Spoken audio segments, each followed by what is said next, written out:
So இந்த வீடியோவில் நம்ம டோட்டலாக ஸ்ட்ரகிள்ஸை நான் ஜஸ்ட் ஒரு சிம்பிளாக நான் சொல்லுறேன். ஸோ எதுக்காகனா அப்படின்னா நம்ம வாழ்க்கையில் வந்து என்றைக்கும் கிவ் அப் பண்ணக்கூடாது அப்படிங்கிறது நீங்கள் நிறைய பேர்த்த லைஃப்பில் பார்த்துருப்பீங்க. ஸோ ஒரு 7 டைம் முயற்சி பண்ணியிருப்பாங்க, 5 டைம் முயற்சி பண்ணியிருப்பாங்க. ஸோ என்னோடய வாழ்க்கையில் பார்த்தோம் அப்படின்னா ஒவ்வொரு விஷயங்களும் ஒரு 100 டைமாவது முயற்சி பண்ணியிருப்பேன். அந்த லேப்டாப் வாங்குகிற விஷயங்களாக இருக்கட்டும், ஸோ ரிப்பேர் ஆகி திருப்பி என் கைக்கு கிடைக்கிறதா இருக்கட்டும், என்னோடய காலேஜ் லைஃப்பில் நான் போராடி இந்த டிஜிட்டல் மார்க்கெட்டிங்கை லேர்ன் பண்ணுறதா இருக்கட்டும், இந்த ஸ்டேஜில் நான் வந்ததுக்காக இருக்கட்டும், ஸோ எம்ப்ளாயீஸ்லாம் விட்டு போன பிறகு நான் மறுபடியும் கிரியேட் பண்ணதாக இருக்கட்டும், ஸோ எல்லா விதமான விஷயங்களையுமே ரொம்ப ஸ்ட்ரகிள்ஸ் அடைஞ்சு தான் வந்திருக்கும். ஸோ மற்றவங்களுக்கு வந்துட்டு ஒரு டைம் 2 டைமு அப்படின்னா எனக்கு வந்து 100 டைம் வந்து முயற்சி பண்ணால் மட்டும் தான் எனக்கு சக்ஸஸ் கிடச்சிருக்கு. ஸோ என்னோடய லைஃபோட ஹிஸ்ட்ரியே இப்படி தான் இருந்தது. ஸோ இதனால் பாதிப்புகள் வந்து வரலையானா அதுக்கான வந்ததை பற்றி தான் இந்த வீடியோவே. ஸோ என்ன வந்து அடைஞ்சோம் அப்படின்னா ஹெல்த்தை வந்து நம்ம பார்க்கல, ஃபேமிலியை கேர் பண்ணல. ஸோ என்னோடய ஃபேமிலியோட ஸ்பெண்ட் பண்ணது குறைஞ்சிச்சு. ஸோ நிறையா வந்து பிஸ்னஸ்க்காக மட்டும் தான் வேலை செஞ்சோம். ஹெல்த்தை வந்து பெருசாக வந்து நான் வந்து இது பண்ணல. ஸோ எனி டைம் சாப்பிட்றது, ஸ்கிப் பண்ணுறது, அப்பப்போ சில டைம் 15 நாள் 30 நாள் கூட சாப்பிடாமல் இருந்திருக்கேன். நைட் டைம் சாப்பிடாமல் இருந்திருக்கோம். ஸோ அப்பப்போ ஸ்கிப் லேட்டாக சாப்பிட்றது. ஸோ இது மாதிரிலாம் வந்தனால ஜீரண மண்டலம் பாதிப்பு வந்து எனக்கு அல்சர் வந்து கிரியேட் ஆனது. ஸோ இது எப்போ அதிகமானுச்சுன்னு பார்த்தோம் அப்படின்னா ஃபஸ்ட்டு லாக்டவுன் அப்போ எனக்கு ரொம்ப வந்து சிவியர் ஆனது. ஸோ எல்லோரும் லாக்டவுனில் கொரோனாக்காக பாதிப்படைஞ்சும் போது நான் அல்சருக்காக அட்மிட் ஆகியிருந்தேன். ஸோ சண்முகா ஹாஸ்பிட்டல், ஜெம் ஹாஸ்பிட்டல்னு சொல்லிட்டு எக்கச்சக்கமான ஹாஸ்பிட்டலில் ஃபஸ்ட் லாக்டவுனில் அட்மிட் ஆனப்போ தான் எனக்கு முதல்ல வந்தது. அப்போ செகண்ட் லாக்டவுன் வரைக்குமே எனக்கு வந்து சரியாகலை.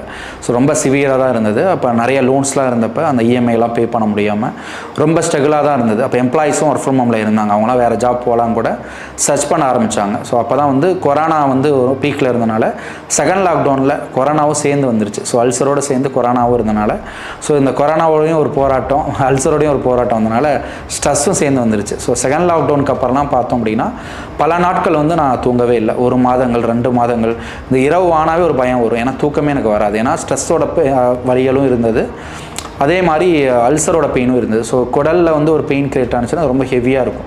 ஸோ அல்சர் பேஷண்ட்டை கேட்டிங்கன்னா தெரியும், சிவியர் அல்சர் இருக்கவங்களுக்கு தெரியும். ஸோ குடல் புண்ணெலாம் வந்துச்சுன்னா ரொம்ப இதாக இருக்கும். ஸோ இந்த ஹார்ட் ஒர்க்லாம் பண்ணதுனால எனக்கு ஹெல்த் வந்து ரொம்ப பாதிப்படைஞ்சிருச்சு. அதோட இம்பாக்ட் இன்னமே சரியாகலை அப்படின்னு தான் நான் சொல்லுவேன். ஸோ அந்தளவுக்கு வந்து நான் ஸ்ட்ரகிள் ஆகி ரொம்ப பல ஹாஸ்பிட்டல் அட்மிட் ஆகியிருந்தேன். ஸோ ஸ்ட்ரெஸ் லெவல் என்னாச்சு அப்படின்னா ரொம்ப வருஷம் நிறைய ஹாஸ்பிட்டல் போயிருந்தேன். சித்தா ஆயுர்வேதிக்கு நான் நிறைய மெடிசன்லாம் ட்ரை பண்ணி கூட என்னோடய அல்சர் வந்து க்யூர் ஆகலை. ஸோ அப்போ தான் வந்துட்டு ஸ்ட்ரெஸ் வந்து எனக்கு வந்து ஹெவியாகிருச்சு. அப்போ சின்ன சவுண்டு கேட்டால் கூட செஸ்ட் பெயின் வந்து வர ஆரம்பிச்சிச்சு. ஏன் செஸ்ட் பெயின் வருதுன்னு தெரியவே இல்லை.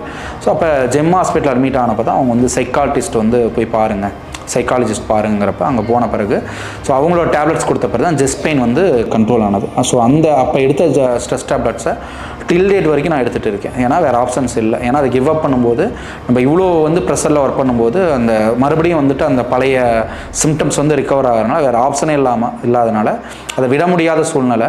ஸோ அப்போ பாதிச்ச அல்சர் இம்பாக்ட்டுங்கிறது ஜீரண மண்டலம் டோட்டலாகவே பாதிச்சனால அவ்வளோ வந்து ஜீரணம் ஆகாது. ஸோ ஃபுட்டு எதுவுமே வந்துட்டு எனக்கு வெளியே தான் வந்து தள்ளும். ஸோ இப்போ வந்து டில் டேட் வரைக்கும் ஸோ இந்த ப்ராப்ளத்தால் தான் நம்ம வந்து ஃபேஸ் பண்ணி தான் நான் வந்து கிளாஸ் எடுக்கிறதா இருக்கட்டும், நான் வந்துட்டு கம்பெனியை மேனேஜ் பண்ணுறதா இருக்கட்டும், ஃபேமிலி மேனேஜ் பண்ணுறதா இருக்கட்டும். ஸோ இந்த ஹெல்த் இஷ்யூஸோடையே தான் வந்து ட்ராவல் பண்ணுறேன்.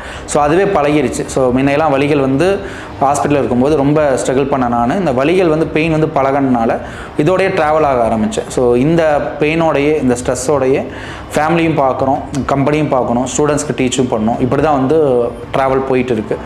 ஸோ இது எதுலேயுமே நான் ஸ்டாப் பண்ண முடியாது. ஒரு ஸ்டேஜ் வந்துட்டோம் அப்படின்னா அந்த ஸ்டேஜ் அட்டைன் பண்ணுறதுங்கிறது ரொம்ப டிஃபிகல்ட்டாக இருக்கும். அதை விட டிஃபிகல்ட் என்ன அப்படின்னா அந்த பொசிஷன்லேயே நம்ம மெயின்டைன் பண்ணுறது. இப்போ ஒரு பெரிய அளவுக்கு ஒரு ஸ்டேஜுக்கு வந்துட்டோம், அந்த ஸ்டேஜை விட்டு நம்ம இறங்குறதுங்கிறது ஒரு ரொம்ப வந்து ஒரு கஷ்டமான ஒரு சூழ்நிலை. அது வந்து நம்ம விடவும் முடியாது. விட்டுட்டோம் அப்படின்னா எல்லாரோட லைஃப்பும் போயிடும். ஸோ குடும்பமும் பார்க்கணும், நம்ம நம்புற எம்ப்ளாயீஸுக்கும் போயிடும், ஸோ நம்ம சொல்லிக் கொடுக்குற ஸ்டூடெண்ட்ஸுக்கும் போயிடும். ஸோ எல்லாமே போகுங்கிறப்ப நம்ம சாக்ரிஃபைஸ் அப்படிங்கிறத நம்ம பண்ணனால ஸோ இந்த ஒரு சூழ்நிலை வந்து எனக்கு கிரியேட் ஆகிடுச்சு. ஸோ இதில் வந்து நான் வந்து எல்லாத்துக்கும் என்ன சஜஸ்ட் பண்ணுறேன் அப்படின்னா ஒரு சக்ஸஸ் அப்படிங்கிறது நம்மளோட மைண்ட் செட் தான், ஃபெயிலியர் அப்படிங்கிறது மைண்ட் செட் தான். ஸோ சக்ஸஸோ ஃபெயிலியரோ லைஃப்பை வந்து நம்ம வாழ்கிற வாழ்க்கை ட்ராவல் பண்ணுறோம் இல்லையா, அதுதான் வந்து முக்கியம். நல்லதோ கெட்டதோ ஒரு பீஸ்ஃபுல்லான லைஃப்பை வந்து நம்ம யாருமே தேடுறதில்ல. அதுவும் இப்போ இருக்கிற காலகட்டத்தில் நம்ம வந்து மணியை நோக்கி தான் போகிறோமே தவிர மணி வந்து நம்மளுக்கு வேணும், எவ்வளோ சம்பாதிக்கலாம், எங்கே போய் ஃபன்னாக என்ஜாய் பண்ணலாம், எப்படி ஜாலியாக இருக்கலாம் அப்படிங்கிற ஒரு மைண்ட் செட்டில் நோக்கி தான் நம்ம போகிறோம். அதுக்காக அதிகமான பணம் வேணுங்கிறத வந்து நோக்கி போகிறோம். அதே மாதிரி பணங்கள் வந்து அதிகமாக சம்பாதிக்கும் போது நம்மளுக்கு வந்துட்டு அந்த தேவைகளும் அதிகமாகிடுது. இப்போ 1 லட்சம் சம்பாதிக்கணும் தேவை இருக்குது, 5 லட்சம் இருக்கவங்க தேவை இருக்குது, 50,000 தேவை இருக்குது. ஸோ இப்போ பணம் வந்து தேவைகளை பூர்த்தி செய்யலை. நம்ம ஆசைகளுக்கு தான் நம்ம பணங்களை அதிகமாக ஏர்ன் பண்ணுறோம். ஸோ ஆசைகள் அதிகமாக நம்மளோட தேவைகளை அதிகப்படுத்திக்கிறோம். ஸோ எவ்வளோ சம்பாதிச்சாலுமே அதுக்கு தகுந்தமான கமிட்மெண்ட்ஸை உருவாக்கிக்கிறோம். ஸோ யாருமே பீஸ்ஃபுல்லான லைஃப்பை தேட போகிறதில்ல. ஸோ உங்களோட லைஃப் எப்படி இருக்கணும் அப்படின்னா, டாக்டர் ஆகணும், இன்ஜினியர் ஆகணும், நான் இப்போ ஒரு பெரிய பிஸ்னஸ் மேன் ஆகணும் அப்படிங்கிற எய்மெல்லாம் வச்சு ஒரு மணி மைண்டடாக நல்லா பணம் சம்பாதிச்சு நல்லா சூப்பரான லைஃப்பை வாழணும்னு வந்து நம்ம பண்ணுறோம். பட் பிரச்சனை இங்கே என்ன அப்படின்னா, நம்ம இதை நோக்கி போகும்போது நம்ம நிறைய இழந்துருவோம். ஸோ சின்ன சின்ன சந்தோஷங்கள் வந்து இருக்குது. ஒரு சந்தோஷம் நம்மளுக்கு வந்து ஒரு வீட்டில் ஒரு அப்பா அம்மாவோட உட்காந்து பேசுறது, ஒரு ஃபேமிலியோட குழந்தைங்களோட ஸ்பெண்ட் பண்ணுற டைமிங்கு, ஸோ எல்லாமே நம்ம தொலைச்சிருவோம். முக்கியமாக ஆரோக்கியம். ஸோ ஹெல்த் இஸ் வெல்த்னு சொல்கிறாங்க இல்லையா? ஸோ என்ன கேட்டால் வந்து 10,000 சம்பளம் வாங்கினா கூட வாழ்க்கையில் வந்து சூப்பராக இருக்கலாம் ஆரோக்கியமாக இருந்தோம் அப்படின்னா. ஹெல்த் மட்டும் போயிடுச்சு அப்படின்னா டோட்டல் லைஃபே நரகமாகிடுச்சுன்னு சொல்லலாம். ஸோ ஹெல்த்லேயே எல்லாருமே டிஃப்ரெண்ட் ஹெல்த் இஷ்யூஸில் பாதிக்கப்பட்டிருப்பீங்க. ஸோ மன உளைச்சல், ஸ்ட்ரெஸ்ஸுங்கிறது தான் வேர்ல்டு ஹையஸ்ட் நம்பர் 1 இது. So heart disease, stress, so எக்கச்சக்கமான ஹெல்த் இஷ்யூஸில் நிறைய பேர் ஃபேஸ் பண்ணிருப்பீங்க, இன்னமும் இருப்பீங்க. ஸோ ஆரோக்கியத்தை பற்றி நான் சொல்ல வேணாம். ஸோ ஆரோக்கியம் இல்லை அப்படின்னா அந்த வாழ்க்கையை நம்மளுக்கு நரகமாயிடும். ஸோ நிம்மதியாக வந்து ஒரு மூச்சு விட்டு நம்ம உட்காந்து ஒரு சாப்பிட்டு ஒரு ரெஸ்ட் எடுக்கிறோம் அப்படின்னாவே அது சூப்பரான லைஃப்னு தான் என்னை பொறுத்த வரைக்கும் இருக்கும். அப்போ எல்லாருமே ஒரு அதிகமான எதிர்பார்ப்போட அதிகமான ஏர்ன் பண்ணி நல்ல ஒரு ஃபன்னாக ஜாலியாக இருக்கணுங்க லைஃப்பை தேர்றதை விட ஒரு பீஸ்ஃபுல்லாக அமைதியான லைஃப்பை நோக்கி ஓடணும், எந்த ஒரு கடனும் இல்லாமல் ஆரோக்கியமாக வாழக்கூடிய அந்த வாழ்க்கை தான் சிறப்பான வாழ்க்கைன்னு சொல்லிட்டு நான் சஜஸ்ட் பண்ணுவேன். அதனால் நீங்கள் பிஸ்னஸ் மேன் ஆகுங்க, தப்பு இல்லை.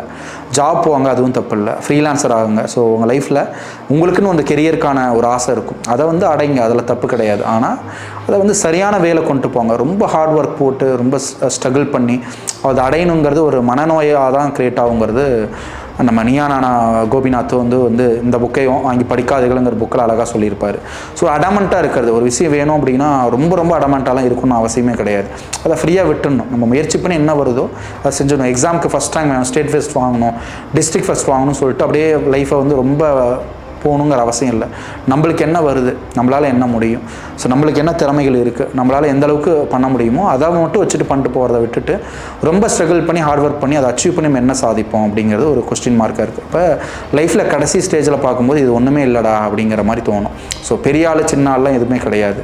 நீங்கள் ஃபஸ்ட்டு ஒரு நல்ல மனிதராக பீஸ்ஃபுல்லான லைஃபாக ஆரோக்கியமாக வாழ்கிறதுக்கு என்ன மாதிரி வாழ்க்கையை வாழ முடியுமோ அதை வாழ்க்கை வாழுங்க. அதுதான் வந்து உண்மையான வாழ்க்கை. ஸோ இது என்னோடய ஸ்ட்ரகிள்ஸ்லேருந்து நான் சிம்பிளாக வந்து சொல்கிறேன். ஸோ மற்றபடி வந்து நான் ரொம்ப வந்து மற்றவங்களோட பரிதாபத்தை எதிர்பார்த்தோ நம்ம வந்து நம்மளை வந்து எல்லோரும் பாராட்டணும், இந்த ஒரு பிரச்சனைகள்லாம் இருக்குது, சார் வந்து பெஸ்ட்டுப்பா சூப்பர்ப்பா அப்படிங்கிறதுக்காக இந்த பயோகிராஃபி சீரீஸை நான் உருவாக்கல.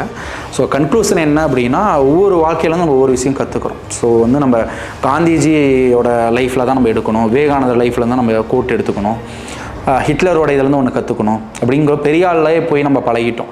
ஸோ சின்ன ஆட்களை நம்ம பக்கத்து விட்டு ஒரு அங்கிள் அவரோட லைஃப் எப்படி இருக்குது, நம்மளோட நண்பரோட லைஃப் எப்படி இருக்குது, நம்மளோட சொந்தக்காரங்க அவங்க எப்படி லைஃப்பை வாழ்ந்தாங்கன்னு சொல்லிட்டு சின்ன விஷயங்கள் வந்து கற்றுக்குவாங்க. அதனால் நீங்கள் எங்கேயும் போயிட்டு வேறு ஒரு பயோகிராஃபி பார்க்க வேணாம். சக நண்பர்கள் தோழர்களோட அவங்களோட வாழ்க்கையை பாருங்கள். ஸோ அவங்க எப்படி கஷ்டப்படுறான்னு பாருங்கள். ஸோ அதிலேருந்து நம்ம தேவைகளையும் ஆசைகளையும் குறைச்சிக்கிட்டாவே முக்கியமாக நம்மளோட எல்லா லைஃப்புமே சூப்பராக அமையும். எல்லாத்தையுமே தேங்க்யூ ஸோ மச் என்னோடய பயோகிராஃபியை கேட்டதுக்காக. ஸோ நிறைய பேர்த்துக்கு மொக்கையாக என்னடா மொக்கை போட்டிருக்கான், சீரியஸ்ன்னு போட்டிருக்கான்னு சொல்லிட்டு இது வியூஸ் போமான்னு கூட எனக்கு தெரியாது. பட் இருந்தாலும் ஃபைனலாக என்ன சொல்கிறேன் அப்படின்னா, இந்த 100 பேர் 50 பேர் பார்ப்பீங்க இல்லையா, ஸோ கண்டிப்பாக உங்கள் லைஃப்பில் இதிலேருந்து ஒரு மாற்றம் க்ரியேட் ஆகிருக்குன்னு சொல்கிறேன். என்னோடய வீடியோ பார்த்ததுக்கு எல்லாத்தையுமே தேங்க்யூ ஸோ மச்.